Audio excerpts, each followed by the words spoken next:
Assalamualaikum students, my name is Ahmed Hassan and I am going to teach you data structures and algorithms. I am an associate lecturer in Islamic University of Bahawalpur, Bahawalnagar campus. So first of all, I will go to next slide and it contains the definition of data structures. So we'll read that data structure is an organized and systematic approach to organize or set data for efficient use. देखें हमारे पास data होता है bulk में, ठीक है। उसको अगर हम किसी भी, जैसे रियल लाइफ एग्जांपल मैं आपको देता हूँ, आप अपने बुक्स को, कपड़ों को या कोई भी आपके पास जो मटेरियल है जो ज़्यादा तादाद में है, अगर उसको आप अच्छी तरतीब से नहीं रखेंगे तो आपके लिए ढूंढना मुश्किल हो जाएगा। जैसे अगर अक्सर बच्चे कह रहे होते हैं कि अम्मी मेरी वो जर्सी नहीं मिल रही, मेरी वो पैंट नहीं मिल रही, मेरे जूते नहीं मिल रहे, ठीक है। तो अगर उन्हें एक सिस्टमेटिक या ऑर्गेनाइज्ड वे में रखा हो तो आपको वो इजीली मिल जाएंगे, ठीक है। आपका टाइम कम लगेगा, आपकी एफर्ट्स कम लगेंगी। सो डाटा स्ट्रक्चर का यही फ़ायदा होता है कि हम चीज़ को एफिशिएंटली, हम अपने रिक्वायर्ड डाटा को एफिशिएंटली यूज़ कर सकते हैं, फास्टली एक्सेस कर सकते हैं, ठीक है। सिस्टमेटिक वे का ये फ़ायदा होता है। नेक्स्ट स्लाइड में हमारे पास इनकी बेसिक टर्म्स हैं डाटा स्ट्रक्चर की।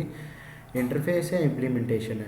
हर डाटा स्ट्रक्चर की मुख्तलिफ ड्यूटीज़ होती हैं, मुख्तलिफ ऑपरेशन होता है और मुख्तलिफ ऑपरेशन के लिए उसको डिज़ाइन किया गया होता है, ठीक है। So all data structure have an interface, सबका एक इंटरफेस होता है। Interface represents the set of operations that a data structure supports, ठीक है। जो ऑपरेशन उस डाटा स्ट्रक्चर पे हो रहे होंगे सॉरी, वो वही सपोर्ट करेगा। An interface only provides the list of supported operation, type of parameters they can accept and return type of these operation, ठीक है। हर इंटरफेस होगा वो जो सपोर्टेड ऑपरेशन होंगे उसी की फैसिलिटीज़ प्रोवाइड करेगा, ठीक है।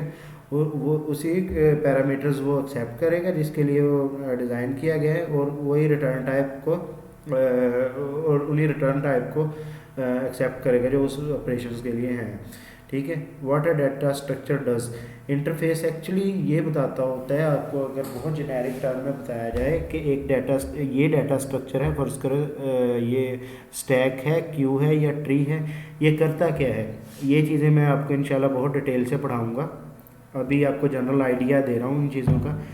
इम्प्लीमेंटेशन क्या होती है कि implementation provides the internal representation of data structure, ठीक है।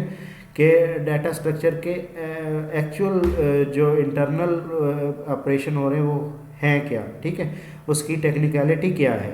Implementation also provides the definition of the algorithms used in the operations of data structure, ठीक है।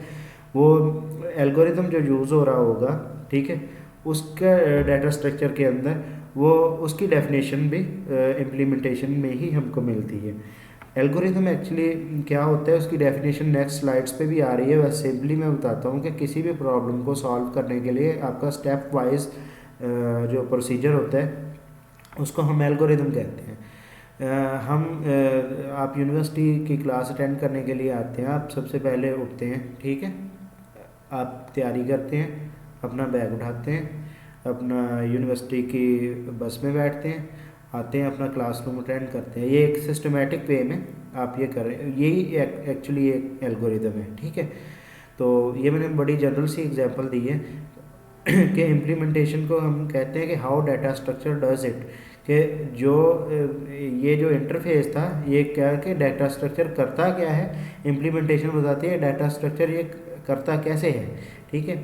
तो ये नेक्स्ट इंशाल्लाह जब आपको डाटा स्ट्रक्चर्स पढ़ाएंगे तो ये इलेबोरेट किया जाएगा। अच्छा, डाटा स्ट्रक्चर वर्सेस एल्गोरिदम्स, ठीक है, इन दोनों के दरमियान अक्सर कन्फ्यूजन होती है। तो हम इस चीज़ के लिए और आपकी आसानी के लिए मैं अभी बता दूं कि इन दोनों में डिफरेंस क्या होता है। Algorithm is defined as a step by step procedure और method for solving a problem by a computer in a finite number of steps. तो कंप्यूटर साइंस के उसमें सिनेरियो में मैं ये बता रहा हूँ कि स्टेप बाय स्टेप प्रोसीजर होता है, ठीक है, टू सॉल्व अ प्रॉब्लम, ठीक है। जैसे ही मैंने आपको उसकी एग्जांपल दी थी, अभी आपको एक सिंपल सा एल्गोरिदम और बताता हूँ चाय बनाने का। सबसे पहले आप केटल में दूध डालेंगे, दूध डाल के उसको गर्म करेंगे, उसके अंदर हम टी मिक्स करेंगे, टी मिक्स करके उसको कप में डालेंगे, कप में डाल के अपने हिसाब से उसमें शुगर डालेंगे। ठीक है, ये स्टेप बाय स्टेप प्रोसेस था टी बनाने का। तो कंप्यूटर साइंस में भी ऐसे ही हम जब कोई प्रोग्राम लिखते हैं, कोड लिखते हैं, तो हम उसका एल्गोरिदम पहले डिफ़ाइन करते हैं, उस एल्गोरिदम डिफ़ाइन करके ठीक है उस पर कोडिंग हम करते हैं। देन हम एक समझ लें कि ब्लू प्रिंट बनाते होते हैं इसका एल्गोरिदम किसी भी प्रोग्राम का ब्लू प्रिंट होता है कि हम पहले चेक करके देख लेते हैं कि ये एफिशिएंटली वर्क करेगा या नहीं, हमारी एफर्ट और कास्ट और टाइम ज़ाया नहीं होगा। ठीक है, डाटा स्ट्रक्चर क्या होता है? Data structure is an organized and systematic approach to organize और set data for efficient use. ये डेफिनेशन मैं पहले भी पढ़ चुका हूँ और एक्सप्लेन भी कर चुका हूँ। तो अब इसमें डाटा स्ट्रक्चर में actually data sorry data is arranged in main memory for optimal use. ठीक है, मेन मेमोरी में डाटा स्ट्रक्चर का ये काम होता है कि मेन मेमोरी में डाटा को इजीली यूज़ के लिए कि आपके प्रोसेस उसको इजीली एक्सेस कर सकें और अपने टास्क परफॉर्म कर सकें।